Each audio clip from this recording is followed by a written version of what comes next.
नमस्कार, आप देख रहे हैं रीवा दर्शन। मैं हूं उपेंद्र द्विवेदी। आइए जानते हैं क्या है आज की प्रमुख खबरें। 31 मई को मनाया गया विश्व तंबाकू दिवस। डॉक्टर मुकेश तिवारी ने तंबाकू से होने वाले नुकसान के संबंध में लोगों को किया जागरूक।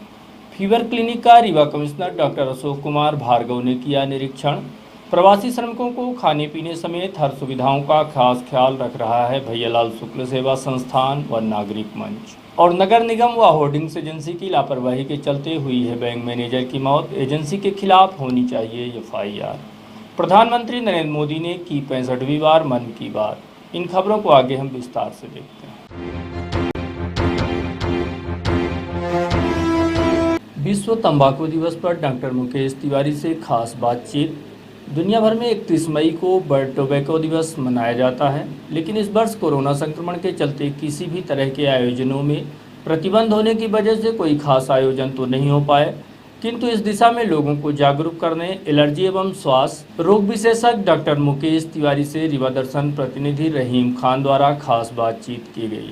तो इन्होंने तंबाकू एवं तंबाकू से बने उत्पाद से होने वाले नुकसान के संबंध में विस्तार से जानकारी देते हुए लोगों को जागरूक करने का प्रयास किया है। सर, आज वर्ल्ड टबैको डे है। ये कब से चालू हुआ है? एक्चुअली में वर्ल्ड टोबैको डे है।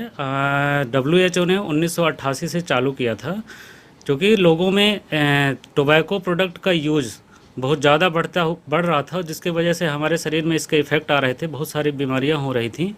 उसको ध्यान में रखते हुए WHO ने 1988 से ये world no tobacco day celebrate करना शुरू किया था, जिससे लोगों में जागरूकता फैलाई जा सके और लोग तंबाकू का सेवन कम कर सकें। तंबाकू जो है मानव जीवन को कितना प्रभावित करता है? तंबाकू का सेवन एक्चुअली में इंसान दो प्रकार से करता है। एक तो स्मोकिंग करता है, दूसरा चेविंग तरीके से करता है। तो स्मोकिंग में सिगरेट, बीड़ी, गांजा, ये सारी चीज़ें होती हैं जिसमें तंबाकू का सेवन किया जा सकता है। इसके अलावा जो चेविंग होती है, तो चेविंग में गुटखा होता है, पान मसाला होता है, जिसकी वजह से हमारे उपयोग किया जाता है। सबसे ज़्यादा इफ़ेक्ट जो होता है स्मोकिंग का होता है। स्मोकिंग से एक्चुअली में जो उसका धुआं होता है, तो उसका धुआं 30% तो अपने शरीर को नष्ट करता है। उसके अलावा 70% जो धुआं वातावरण में जाता है, तो अदर लोगों को भी उससे अफेक्ट करता है। अगर धुएं की बात करते हैं, तो ये हमारे मुंह से होते हुए, सांस की नलियों के होते हुए सबसे पहले फेफड़े को जाता है। तो फेफड़े में ये एक COPD करके बीमारी होती है, क्रोनिक ऑब्स्ट्रक्टिव पल्मोनरी डिसीज़, वो क्रिएट करता है, जिससे लोगों में सांस लेने में परेशानी आती है, खांसी होती है और वो कोई काम नहीं कर पाता है। इसके अलावा लंग का कैंसर बहुत ज़्यादा कॉमन है। स्मोकिंग के लोगों में लंग के कैंसर की पॉसिबिलिटी होती है। अस्थमा को बढ़ाता है ये स्मोकिंग। इसके अलावा स्मोकिंग की वजह से निमोनिया, बहुत प्रकार के निमोनिया होते हैं, वायरल फंगल निमोनिया होता है, क्योंकि इंसान की रोग प्रतिरोधक क्षमता धीरे धीरे कम होती जाती है। इसके अलावा स्मोकिंग जो होती है अपने हार्ट को भी अफेक्ट करती है।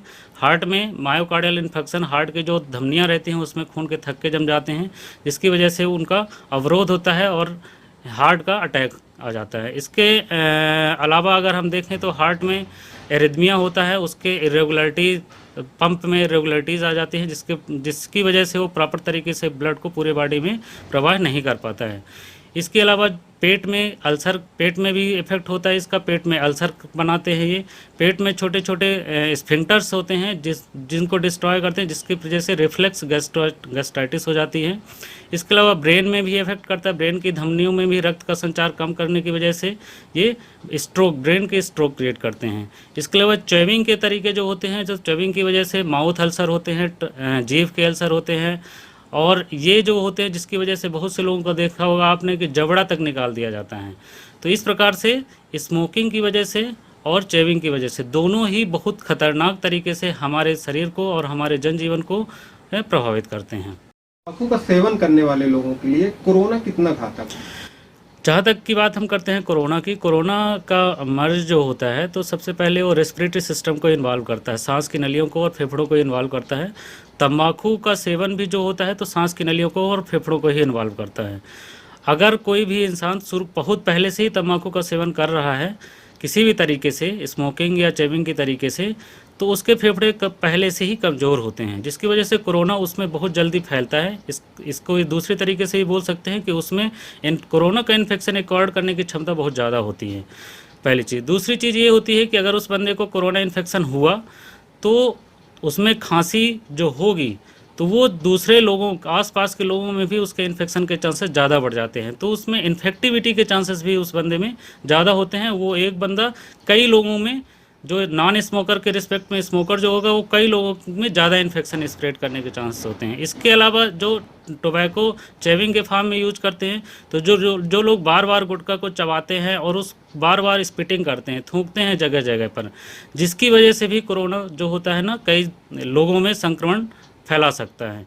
इसलिए अभी गवर्नमेंट ने प्रोहिबिटेड किया है कि अगर पब्लिक प्लेस में कोई स्मोकिंग करता है या गुटखा खा के थूकता है तो उसका एटलीस्ट 2000 या 200 रुपये जुर्माना लगाया जाता है, जिससे कि हम कोरोना से एक हद तक कंट्रोल कर सकें। सर, पूरे विश्व में तंबाकू सेवन करने वालों की मृत्यु दर कितनी है? अगर हम पूरे विश्व की बात करें तो तंबाकू सेवन करने वाले लोगों की मृत्यु दर जो है तो 80 लाख पर ईयर है, जबकि हमारे भारत में वही 12 लाख पर ईयर है। जबकि रोज़ की अगर हम मृत्यु दर की बात करें तो 3000 लोग डेली तंबाकू के सेवन से मर रहे हैं।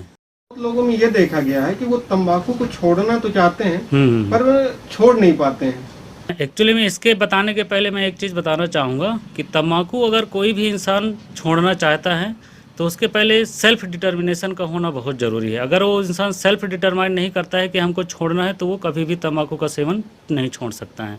और सेल्फ डिटर्मिनेशन के लिए ये टाइम पीरियड जो लॉकडाउन वाला पीरियड है 2 to 3 मंथ, ये बहुत इंपॉर्टेंट है। अगर इस टाइम पर उसने तंबाकू का सेवन बंद किया है, कोई भी इंसान में ये स्टडी हुई है कि अगर 3 महीने तक स्मोकिंग या चेविंग बंद करके रखता है तो उसमें विड्रॉवल के चांसेस कम होते हैं और वो सेल्फ डिटरमाइन कर सकता है कि हम स्मोकिंग को बंद कर सकते हैं।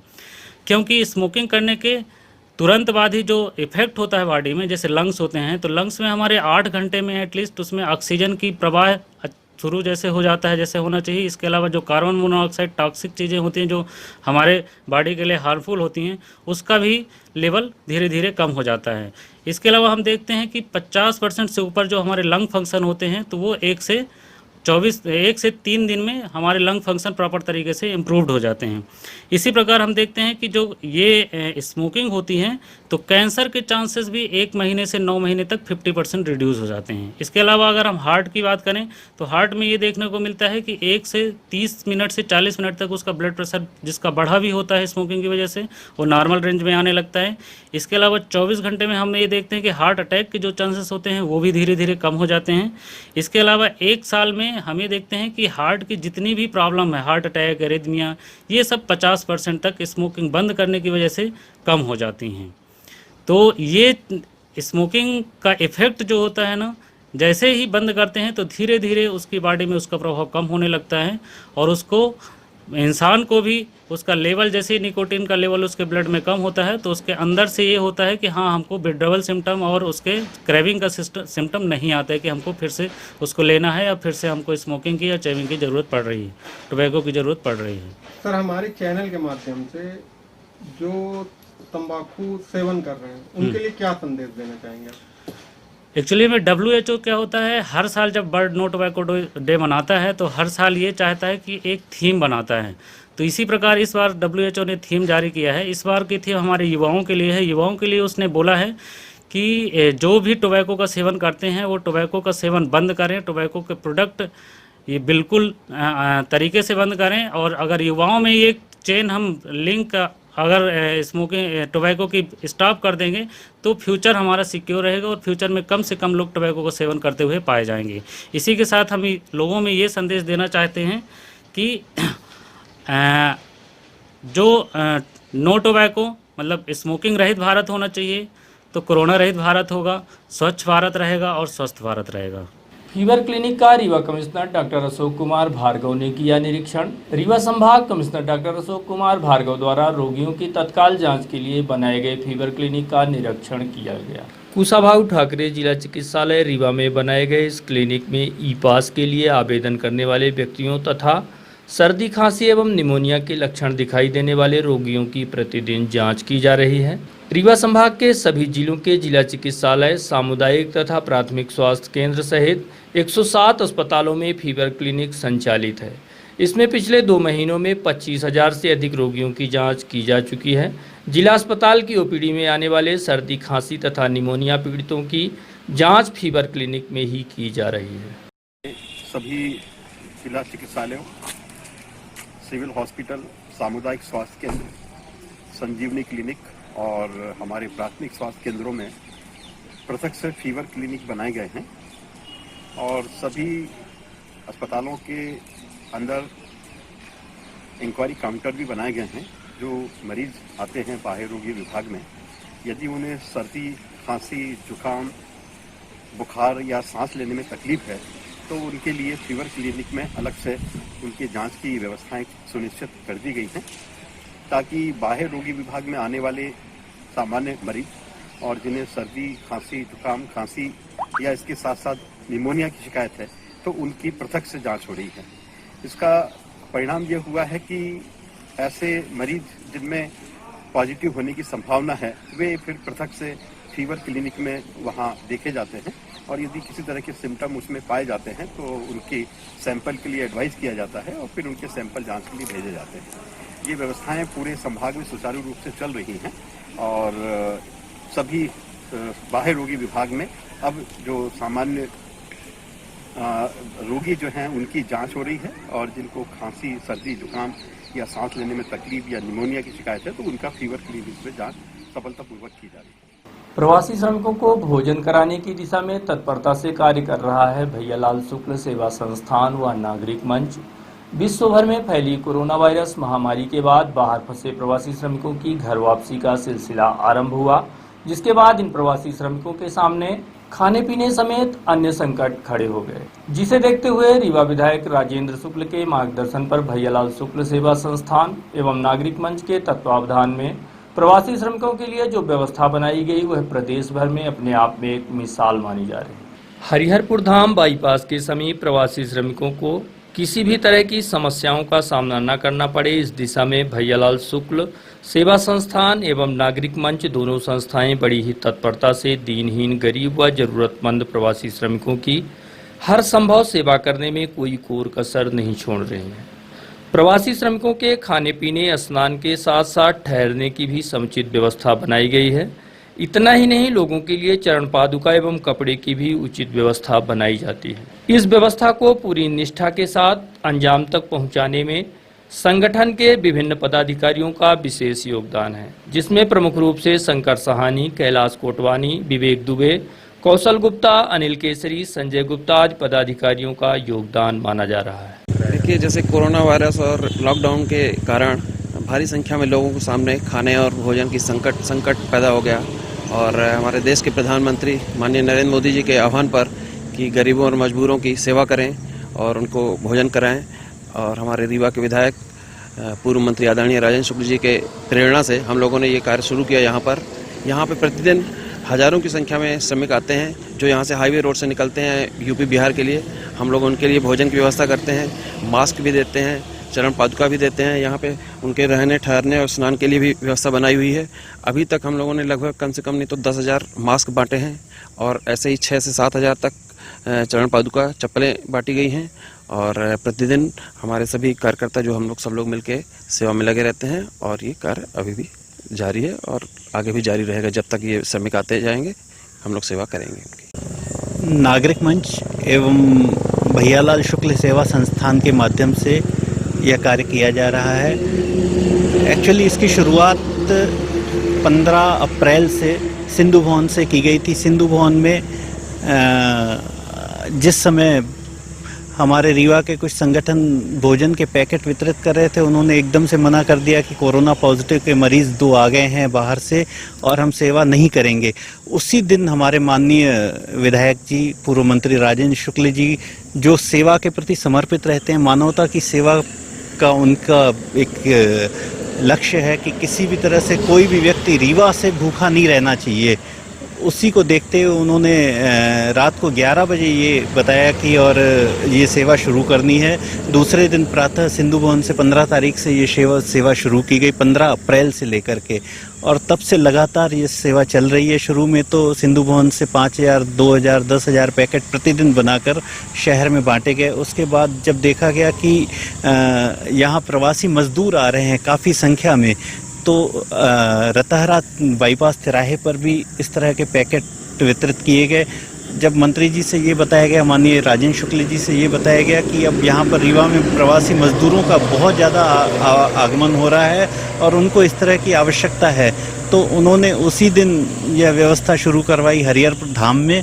और यहाँ पर जो भी प्रवासी लोग निकलते हैं उनके नहाने से लेकर के खाने से भोजन, एवं बिस्किट और चाय की भी व्यवस्था उनके लिए की गई है। साथ में चरण पादुका, साथ में उनके लिए अंडरगारमेंट्स, उसके साथ साथ टी शर्ट्स, पैंट, मतलब हर तरह की सुविधाएं यहाँ पर उनको दी गई हैं। और मेरा मानना है कि माननीय नरेंद्र मोदी जी के आह्वान पर कि किसी भी व्यक्ति को किसी तरह की लॉकडाउन के पीरियड में असुविधा नहीं होनी चाहिए, उसको देखते हुए हमारे माननीय राजेंद्र शुक्ल जी ने यह सेवा का कदम उठाया। और यह सेवा तब तक चालू रहेगी जब तक कि यहाँ से रीवा से 25 लेबर भी प्रतिदिन निकलेंगे तो उनके लिए ये सेवा चालू रहेगी। माननीय विधायक जी का, माननीय राजेंद्र शुक्ल जी का ये मानना है और आज भी इस तरह से सेवा हो रही है। कल रात में भी यहाँ पर कुछ प्रवासी लोग मोटरसाइकिल से 2 व्हीलर से आए और उस 2 व्हीलर से उन लोगों को जो है परिवार के साथ थे जो बॉम्बे से आकर के और आरा बिहार जाना था, उनके लिए यहाँ पर चाय की, फिर उसके बाद भोजन की व्यवस्था करवा के रात को सोने की व्यवस्था करवाई गई। सुबह को उनको उसके साथ चाय नाश्ता करवा के उनको विदा किया गया। इसी तरह आज से कुछ दिन पूर्व एक एक्टिवा से एक परिवार, एक दंपत्ति आ रहे थे और वो आ रहे थे अमरावती से और उनको बनारस जाना था। उसके लिए भी हम लोगों ने रात को, उनकी गाड़ी यहाँ पर कुछ दूर पंचर हो गई, हम लोगों ने यहाँ पर उनकी सेवा के लिए उनको यहाँ बिठाया, चाय पानी करवाया, नाश्ता करवाया, भोजन करवाया, उनकी एक्टिवा गाड़ी बनवा के उनको दी गई। उसके बाद वो यहाँ से सुबह रात भर आराम किया और सुबह को चाय नाश्ता करके और गए। तो इस तरह से माननीय राजेंद्र शुक्ल जी का मानना है, उनका कहना है कि कोई भी व्यक्ति रीवा से ये ना कहे कि हमें असुविधा हो रही है, हमें भोजन नहीं मिल रहा है, हमारे लिए किसी भी तरह की परेशानी हो, उसको देखते हुए ये कदम उठाया गया है। और मुझे लगता है कि यह सेवा और इस तरह की सेवा मध्य प्रदेश में ही, तो क्या मतलब कई लोग तो इस तरह से, कई लेबर आ रहे थे कि महाराष्ट्र में हमको जो है तो पीने के लिए पानी नहीं मिल रहा और आप लोगों के यहाँ इतनी सेवा हो रही है, तो ये सोच के मन खुश होता है और लगता है कि हमारे माननीय राजेंद्र शुक्ल जी कितने उनके मन में असीम सेवा की भावना है जिसकी वजह से ये कार्य यहाँ पर चल रहा है। ये निरंतर आज इसका 13वां दिन है और शुरू में तो इसकी स्ट्रेंथ जो थी श्रमिकों की बाहर से आने की, वो लगभग 12 से 15 हज़ार प्रतिदिन की थी। इधर 2-3 दिन 4 दिनों से संख्या उनकी घटी है और फिर भी 2,500 से 3 हज़ार लोग प्रतिदिन यहाँ से श्रमिक निकलते हैं, जो गुजरते हैं प्राइवेट वाहनों में भी, जो शासकीय वाहन से भी गुजरते हैं, वो यहाँ पे रुककर भोजन, विश्राम, और जो साइकिल वगैरह से दूर सफ़र करके आते हैं उनके लिए चरण पादुका, कच्छा, बनियान, सभी प्रकार की चीज़ें यहाँ पे उपलब्ध हैं। और शायद ही बिंद नहीं पूरे मध्य प्रदेश में ऐसी कहीं व्यवस्था किसी संस्था द्वारा की गई है। ये हमारे जो माननीय विधायक जी हैं, पूर्व मंत्री माननीय राजेंद्र शुक्ला जी, उनके प्रेरणा से यहाँ श्री भैयालाल शुक्ला संस्थान प्लस रीवा नागरिक मंच के माध्यम से ये पूरा जो सेटअप आप देख रहे हैं, ये उनके माध्यम से चलाया जा रहा है। और हम भाजपा के कार्यकर्ता आपकी इन समितियों में, संस्था में प्रतिदिन के हिसाब से हम लोग रीवा शहर में, रीवा विधानसभा में 4 मंडल हैं, जिसमें एक कुशाभाऊ ठाकरे मंडल जिसका मैं स्वयं अध्यक्ष हूँ, दीनदयाल मंडल और आपके अटल मंडल और ग्रामीण मंडल, हम चारों अध्यक्ष प्रतिदिन के हिसाब से अपना अपना दिन बांटे हुए हैं और प्रतिदिन किसी न किसी मंडल की यहाँ पे व्यवस्था कार्य सेवा की रहती है। नगर निगम प्रशासन की लापरवाही के चलते गई बैंक मैनेजर की जान, संबंधित एजेंसी के खिलाफ एफआईआर की मांग। यह मांग की है प्रशासनिक कार्यकर्ता बीके माला ने और कहा है कि इस मसले में जहां निगम प्रशासन की लापरवाही सामने देखी जा रही है, वहीं होर्डिंग्स एजेंसी की भी तानाशाही दिख रही है, जिसके चलते लोगों को अपनी जान गंवानी पड़ रही है। वही अवैध होर्डिंग्स हटाए जाने की भी मांग इनके द्वारा की गई है। देखिए, बड़े दुर्भाग्य के साथ कहना पड़ रहा है कि जो 28 तारीख को घटना घटित हुई है, एक सिंह साहब की जो मृत हो गए हैं, तो निश्चित तौर से ये नगर निगम प्रशासन की बहुत बड़ी चूक है, लापरवाही है। नगर निगम प्रशासन की लापरवाही के चलते एक जान जोखिम में पड़ गई, जान चली गई। और साथ में नगर निगम प्रशासन जो प्राइवेट एजेंसी को, जो बिहू सूरी जी को एक संविदाकार है और संविदाकार को यह कार्य सौंपा गया था नगर निगम प्रशासन के द्वारा, वह भी अवैधानिक था।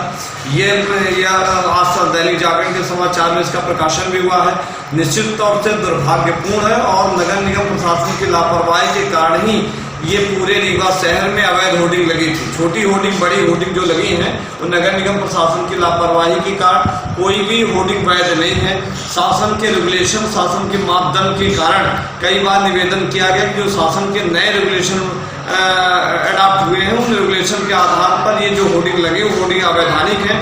चाहे किसी का वरद हस्त हो, किसी का संरक्षण प्राप्त हो, और होर्डिंग को लेकर वैधानिकता के साथ ही होर्डिंग लगनी चाहिए। परंतु इस अवैधानिक प्रक्रिया के कारण 28 तारीख को आंधी तूफान भी आया और वो अवैधानिक तरीके से लगी हुई होर्डिंग के कारण एक सिंह साहब की मृत्यु हो गई। यह बहुत दुखद है और इस प्रकार की जो घटना हुई है उसमें नगर निगम प्रशासन को उच्च स्तरीय जांच कराया जाना चाहिए और नगर निगम एवं जो प्राइवेट एजेंसी है या जो भी एजेंसी है उसके विरुद्ध FIR दर्ज होनी चाहिए। वर्तमान में जो आज भी होर्डिंग हटाई जा रही है तो बड़े बड़े पूंजीपतियों की, बड़े बड़े व्यापारियों की होर्डिंग नहीं हटाई जा रही, छोटे व्यापारियों की होर्डिंग हटाई जा रही है।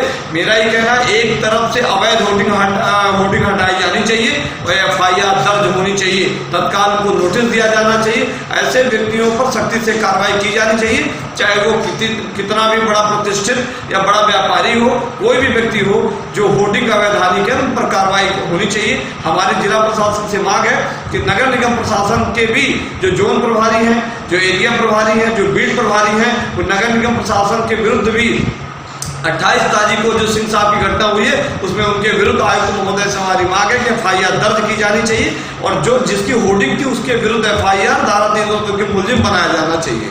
इंजीनियरिंग कॉलेज में पूरी मुस्तैदी से जारी है भोजन वितरण का कार्य। इंजीनियरिंग कॉलेज रीवा में प्रवासी श्रमिकों के लिए जिला प्रशासन की तरफ से संचालित कोरोना सेवा केंद्र में जन अभियान परिषद एवं राष्ट्रीय स्वयंसेवक संघ समन्वयक के तत्वावधान में 11वें दिन भी विधिवत भोजन पानी एवं प्रवासियों की अन्य जरूरतें पूरी की गई। नर नारायण की सेवा में सेंट्रल किचन के माध्यम से स्वादिष्ट भोजन प्रवासी श्रमिकों को कराया जा रहा है। प्रातः अल्पाहार के साथ बच्चों के लिए दूध, बिस्किट के अलावा दोपहर व शाम का विधिवत भोजन दिया जा रहा है, जो सुबह से लेकर देर रात्रि तक अनवरत जारी रहता है। इस सेवा कार्य में प्रमुख रूप से राष्ट्रीय स्वयंसेवक संघ के विभाग सेवा प्रमुख शशि मोहन के अलावा दिलीप, अशोक, आशुतोष, सम्राट आदि पदाधिकारियों का विशेष सहयोग प्राप्त हो रहा है। वहीं जन अभियान परिषद के संभाग समन्वयक अमिताभ श्रीवास्तव के नेतृत्व में भी कई सामाजिक संगठन इस दिशा में बड़ी मुस्तैदी से कार्य कर रहे हैं। जेई का स्थानांतरण रुकवाने सर्व संगठन द्वारा सौंपा गया ज्ञापन। गुड़ में पदस्थ कनिष्ठ अभियंता प्रकाश गौतम का स्थानांतरण होने के पश्चात उनका स्थानांतरण रोके जाने को लेकर सर्व संगठन द्वारा MPEB के आला अधिकारियों को ज्ञापन सौंपा गया। मध्य प्रदेश विद्युत वितरण क्षेत्र गुड़ में पदस्थ कनिष्ठ अभियंता प्रकाश गौतम का स्थानांतरण रीवा किए जाने के बाद स्थानीय लोगों का विरोध शुरू हो गया है।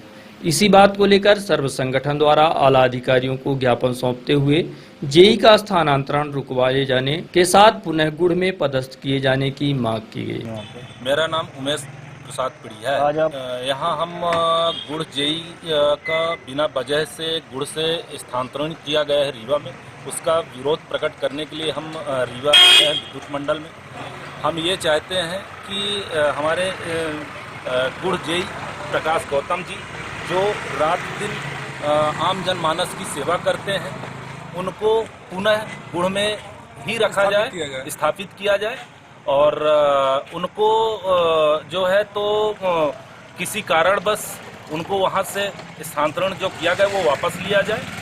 हमारे गुड़ में आम जनमानस उनको उनके काम से बहुत प्रेम करती है। इस लॉकडाउन जैसे व्यवस्था में वो जहाँ अधिकतर ऑफिसर अधिकारी ऑफिस में बैठे रहते हैं, लेकिन वो रात दिन फील्ड में अपने कर्मचारियों के साथ लगे थे, जिसका कारण है कि लोग उनको प्रेम करते हैं उनके कार्य से।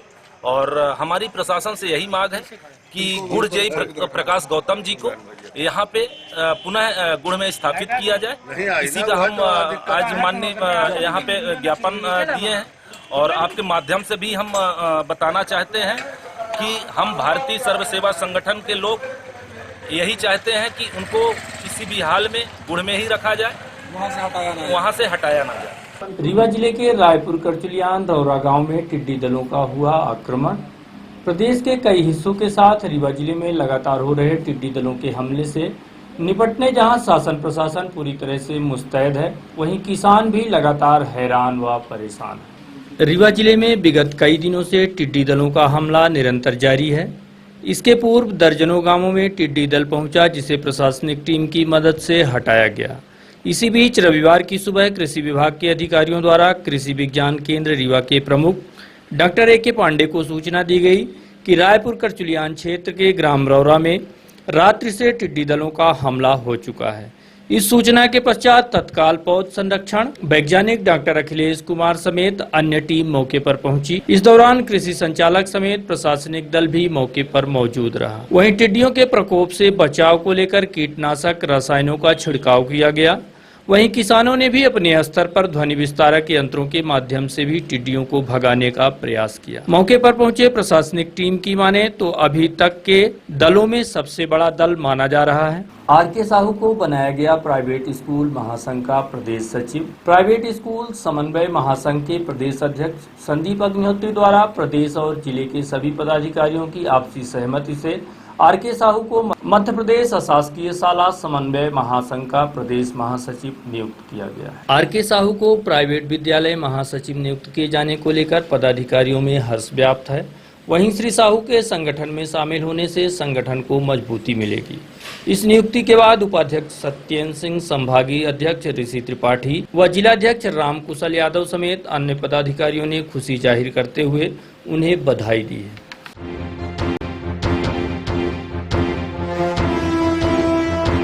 और अब चलने से पहले आज की प्रमुख खबरें एक बार फिर। 31 मई को मनाया गया विश्व तंबाकू दिवस। डॉक्टर मुकेश तिवारी ने तंबाकू से होने वाले नुकसान के संबंध में लोगों को किया जागरूक। फीवर क्लिनिक का रीवा कमिश्नर डॉक्टर अशोक कुमार भार्गव ने किया निरीक्षण।